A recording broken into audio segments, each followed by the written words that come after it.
That's Craig, that's me, and that's $1 million in cash.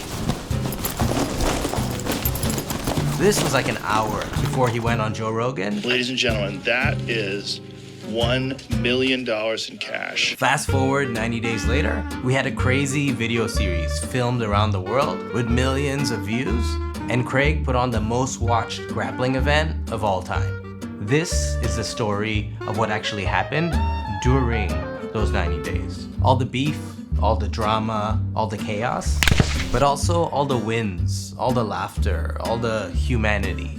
More than anything, I want to show you the power of spite.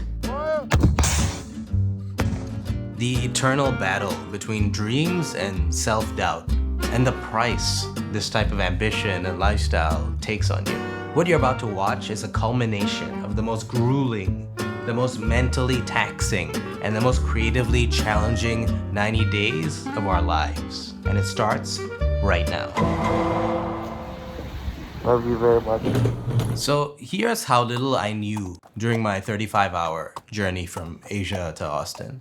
Craig, who is as famous for his grappling as his anti-hero, absurdist comedian, adventurer personality, somehow secured a mystery investor to put on $1 million grappling tournament, something that had never been done before. And he was gonna do it in less than 100 days with no experience. He also wanted to compete in the same event against this woman, Gabi Garcia, pictured here beating up old ladies in Japan. He was gonna announce all of this on Joe Rogan's podcast, which at the time was the #1 podcast in the world. And in case no one believed him, which most people shouldn't, he wanted to bring $1 million in cash on the show and a signed Gabi Garcia contract. There were 3 major problems with this plan. Number 1, he didn't have $1 million in cash. Number 2, Gabi hadn't agreed to fight him yet. And number 3, the podcast was in 48 hours. My job, by the way, was to follow Craig around the world and film behind the scenes. I'll explain how I got the job in future episodes, but all you need to know at this stage is I'm on a 1-month trial right now, and approximately half of that 1-month trial will take place in the active war zone between Ukraine and Russia.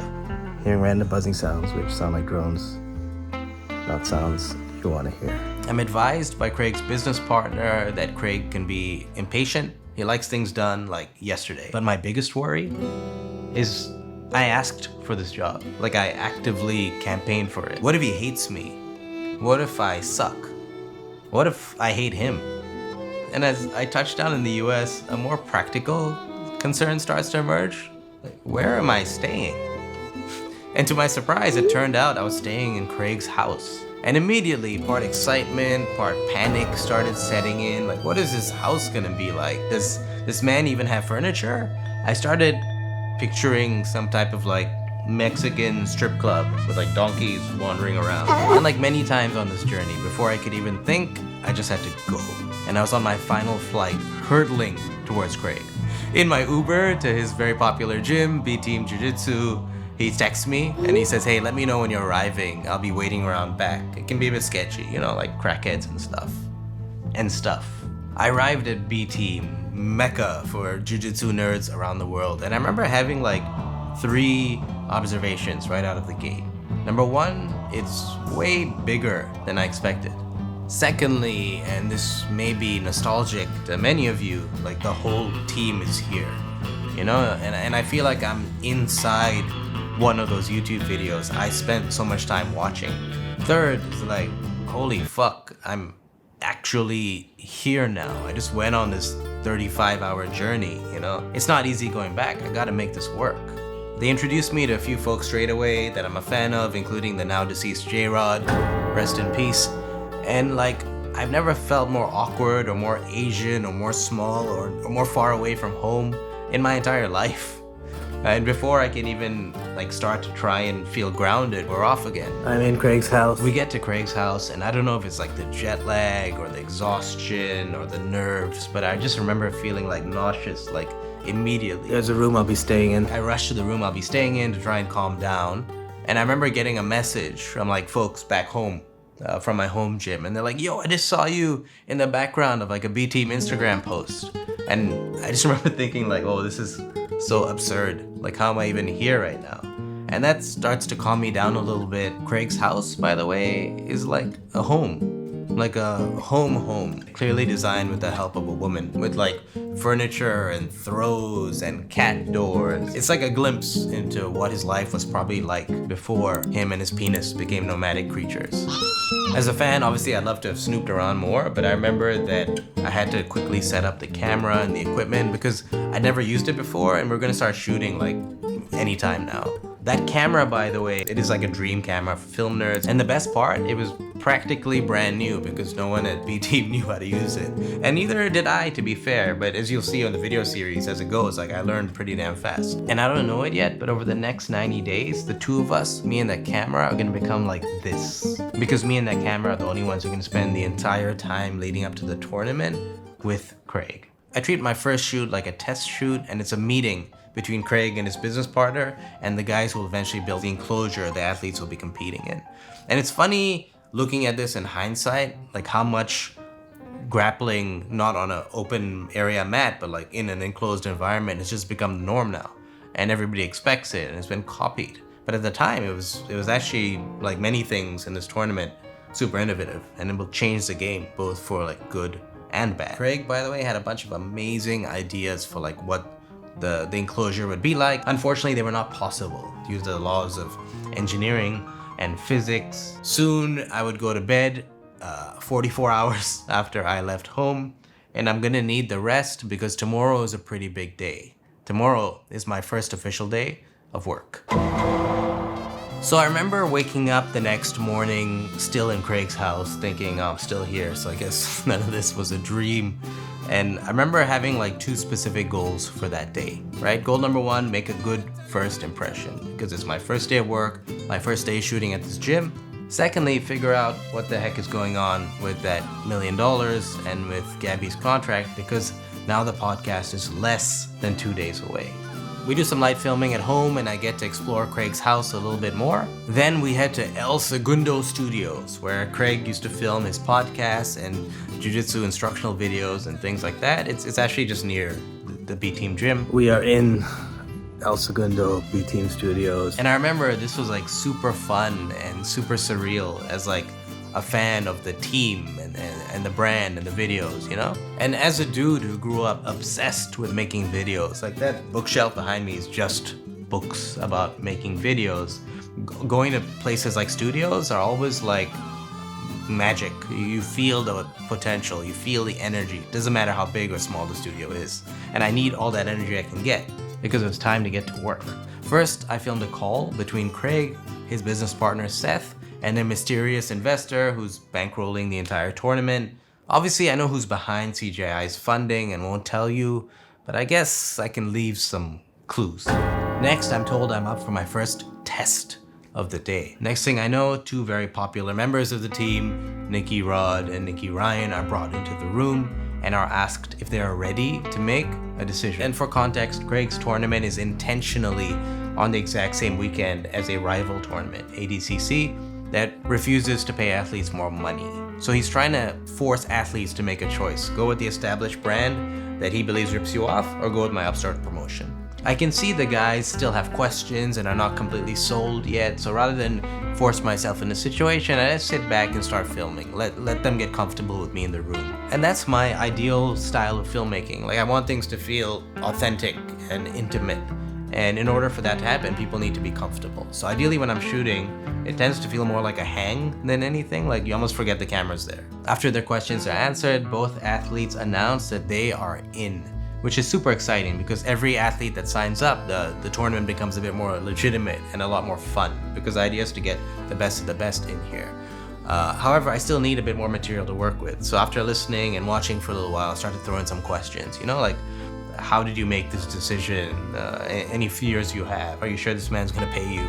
And what are you gonna do with the money? What does one do with $1 million? And once I start to hear some laughs, some like organic emotions, I'm like, okay, I got stuff here. I can work with this.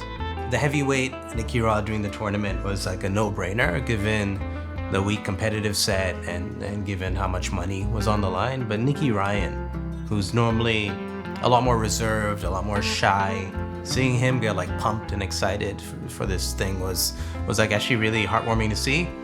And the next thing to happen was the most Nicky Ryan thing possible.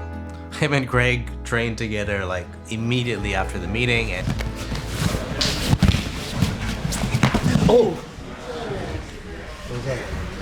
My ankle. Oh, ankle. like everyone heard the pop. I remember just looking around from the camera like, A loud. which by the way, if you followed the series of me and Craig, you'll know will happen multiple times around the world. Oh shit. Obviously, Nicky getting injured sucks, and he looked like he was in a lot of pain. But also, at the same time, I remember like looking at Craig and him looking at me. And somehow we're both thinking like, damn, sucks he got injured, but also I'm glad you're filming. We might be able to turn this into some interesting content. And like before hitting the road and joining Craig, I always had this feeling that we had a similar wavelength in terms of ideas or taste, at least in humor.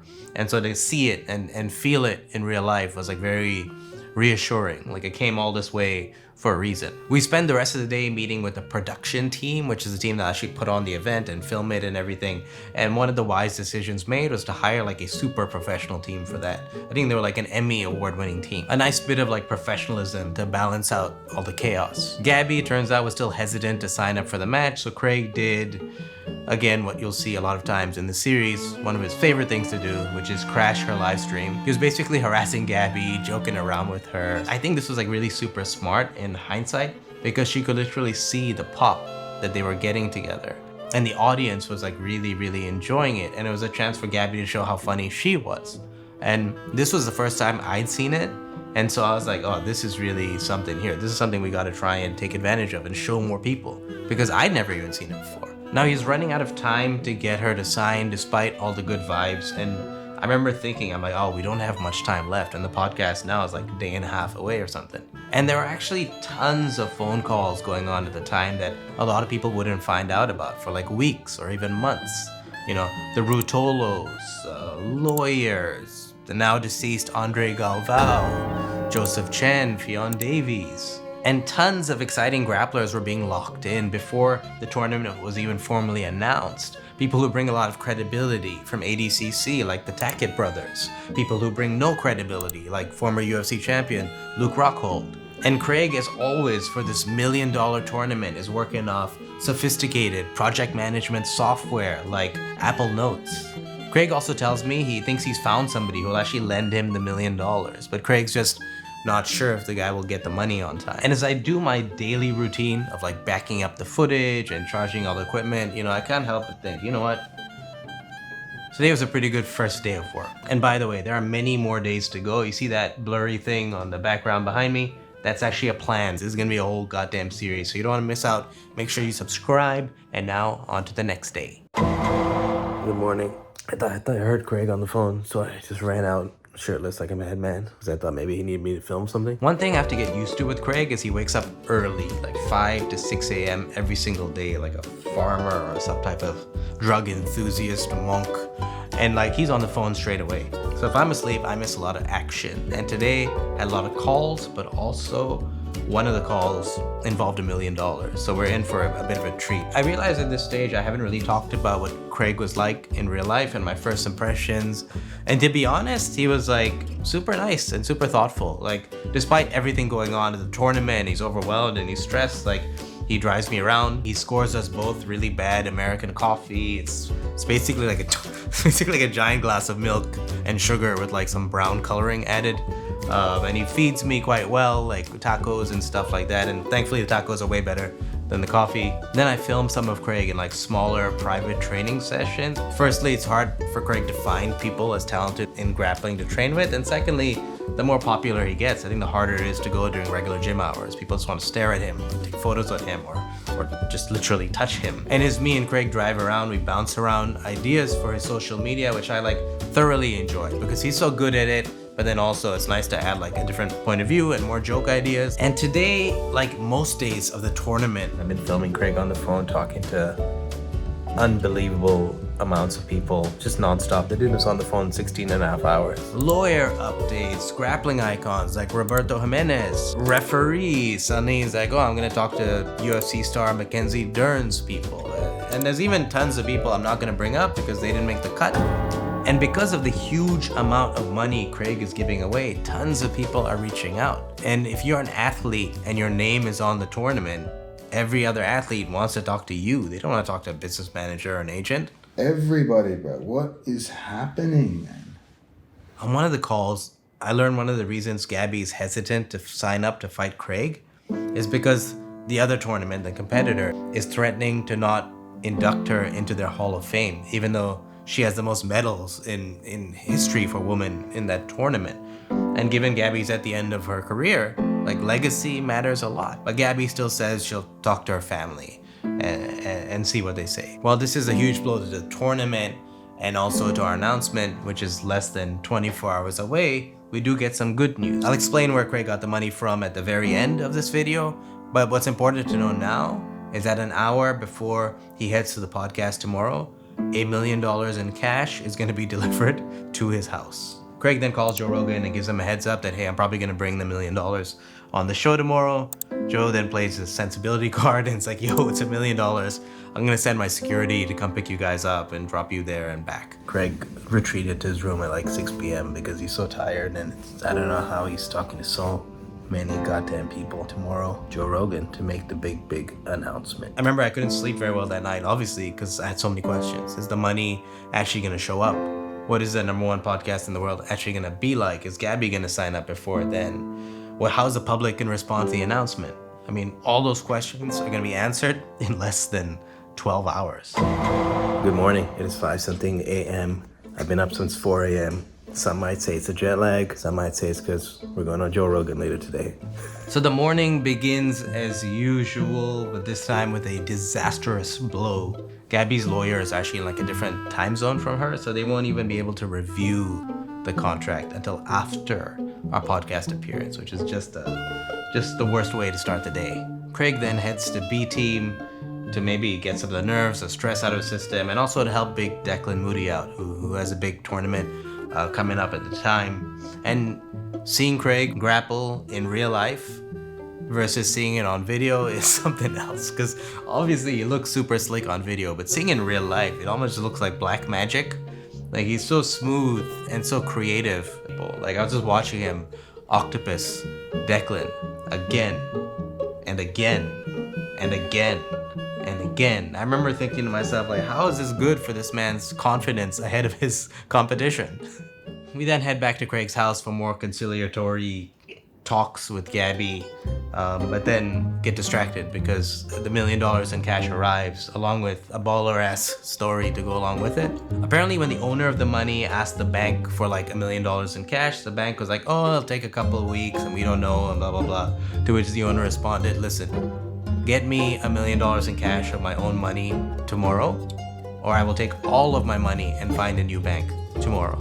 Apparently they even had to shut the whole branch down and like police had to come and everything. But long story short, the money was here. And you can see like the money stacks up to like a brick about that big, which visually is not super interesting. So we asked for permission to open up the bag and throw some money around, and then proceeded to do what any normal person who doesn't normally have access to $1 million in cash would do. Take selfies, photos, build pyramids and stack it up.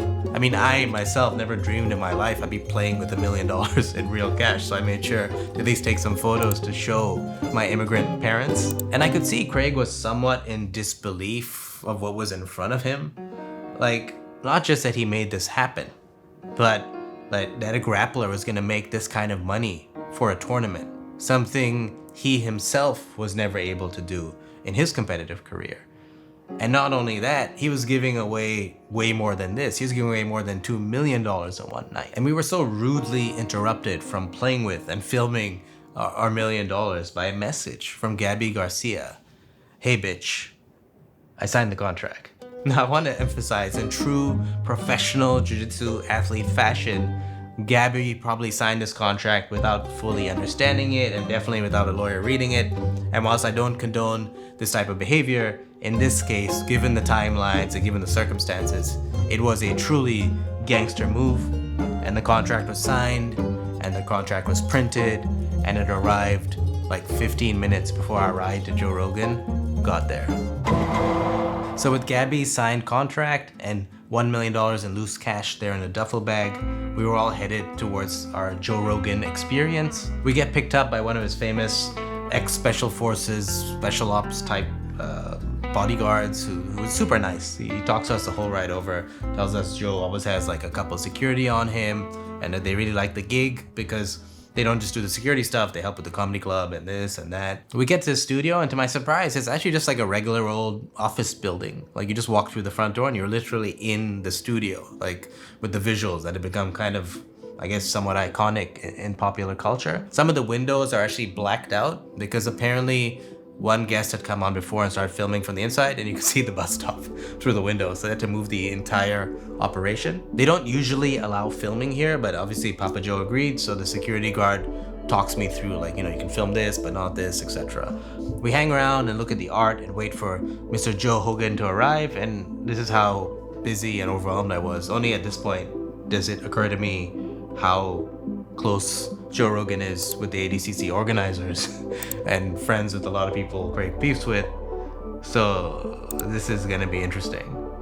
Joe arrives suddenly and he's staring at the camera in my hand. So rather than film him straight away, I do the polite thing. I shake his hand, introduce myself. And then as I'm about to hit record, he goes over the money with Craig, has a look at it. And before I know it, they're both gone. And I don't even know if I got a shot of this or not in the chaos.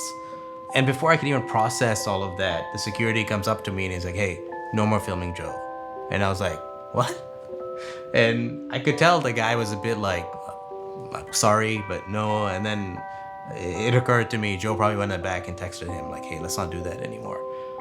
And I felt bad because I'm not trying to cause any issues. Like we had permission to do it. And then also I felt bad because like I wanted that shot. The whole reason I'm here to get my literal money shot. And now given I couldn't film, all I guess I could try and do is just sit there and enjoy this once in a lifetime experience. But at the same time, I was like, did I get the shot or not? So I tried to subtly like check my camera, like, did I get the shot or not? And I couldn't find the shot. So I was sitting there externally trying to look cool, but internally trying not to scream.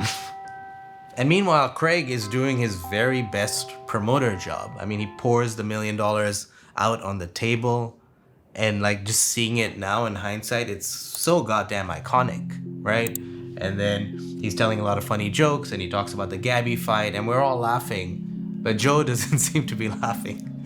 He just seems to be like, but why? Why are you doing this tournament? Why does it have to be the same day? But why? Honestly, he grilled Craig harder than he did President Trump or any goddamn conspiracy theorist or anybody like that. And that hurt honestly to me a little bit because like I used to listen to this show all the time because it had filmmakers and it had fighters and it actually felt very counterculture. It felt like it was for us, the audience. Over time, it became the #1 podcast in the world. He got paid like $100 million to do it, and it just didn't feel the same. And to be fair, I don't know if it's possible for any human to get as big as Joe Rogan did without getting some biases or, letting your ego get in the way or being corrupted by powerful people. Like, I just don't think it's possible for any human. I also started to realize that I hadn't really eaten anything all day and all the excitement of everything. So I explored the studio a bit more. I'm in the bathroom of the Joe Rogan experience. I can't film too much, obviously, because they don't want to reveal the location or anything like that, but really appreciate them having us here, of course, and it's surreal to be here. And they had what you'd expect, like jerky and stuff like that. They even had an on it, like, supplement vending machine, but when I looked carefully at the supplements, I realized a lot of them were expired. And he had, like, a archery range and a pool area and all of that. And I realized this whole thing has, like a sad Willy Wonka vibe. And the more time I spend around like famous people, the more I realize they tend to become the caricature that they're known for and they're rewarded for being. Joe takes some quick photos with us and within seconds, Joe Rogan and his fanny pack are gone. And I had a bunch of mixed feelings, right? Because it's like, it's so cool that he let Craig come here and announce the tournament, but also he wasn't super receptive. It's so cool for me, a fan from Asia, to be even backstage here, but at the same time, I feel like the dude's changed a lot. The whole thing, in a way, felt a little transactional, and Joe Rogan, I don't think he really got it. But at the same time, the tournament had been announced and the cat was out of the bag now. Well, almost. The podcast isn't gonna drop for a few hours and we had a new kind of significant problem on our hands. See if you can figure out what the new problem was. Craig obviously couldn't resist posting all over Instagram that he was walking around with $1 million in cash. We no longer had Joe Rogan security guards. We no longer even had the money, but the public didn't know that. And we weren't leaving Austin for another like 12 hours or so. But given this was America, we were able to improvise some solutions. This is the most American I've ever felt. By the way, if you made it this far into the video and aren't a subscriber yet, I'm not gonna hold a gun to your head, but make sure you don't miss any episodes and help a brother out by smashing that subscribe button. So I passed the time and anxiety of being shot in America by setting up a bunch more of B-Team's equipment in case Craig didn't want to work with me anymore. At least that's all set up and ready. I showed Craig and his business partner Seth some of the footage I've been filming, and much to my delight, not only were they super happy with the work, they actually seemed to really like working with me. And not only that, as I went through the footage, I found my money shot. Is that all cash? Yeah. That's so ridiculous. I've never seen that much money in my life. I must have been filming on autopilot or something, which, by the way, will happen a lot in the rest of the series. Craig very kindly brought me on one more trip to B-Team so I could pick up some merch before we flew out, and his business partner Seth kindly refused payment and said, look, take whatever you want. You're part of the team now. And even saying it now, reflecting on it, given everything I've done and been through with Craig, I hate you, still feels a bit surreal to say. $1 million in cash, that was pretty cool to see in real life. So excited. Getting Gabi Garcia signed, completely unaware how much chaos was coming in the next 90 days. Let's go! So many sisters older than her. Oh, before I go, where did Craig get that $1 million in cash from? Not from the CJI investor, believe it or not. It was actually just some rich dude that wanted to meet Joe Rogan. I don't think Craig was very close to him, and I doubt Craig even remembers his name. In the next episode, it's the chaotic few days following our announcement. The beef starts heating up with ADCC, and I'll tell the full story of how I got the stream job, filming and traveling with Craig. If you enjoyed this video and want some more, YouTube recommends these ones right here. Check them out. Love you guys. Bye.